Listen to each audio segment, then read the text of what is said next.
What's up everybody? Sean Profera here, back from macpapers, and we're continuing a little bit on the topic of ink types.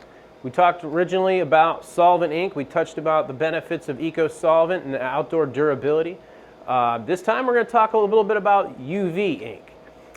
Just like solvent ink, UV ink has a lot of added benefits to it, whether the way that it's durable, it can be used outdoor, it can print on various materials. The secret behind UV ink, or the benefit with going with UV versus solvent, is the fact that it has the ability to print on more materials because of the way it's curing. UV ink is cured with an ultraviolet light that is typically attached to a carriage with the print heads that's curing that ink instantly to that paper, that material, that substrate instantly. That gives us some added versatility because it can print on anything.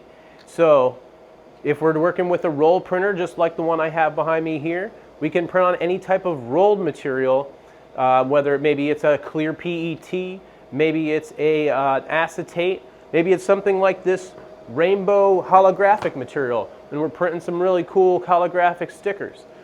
The other added benefit is to that you can put this ink in these flatbed printers that are able to print on hard or rigid substrates. That gives you the benefit of being able to print on aluminum composite materials to different paper face materials, wood, glass. We got all kinds of stuff that's available with UV ink.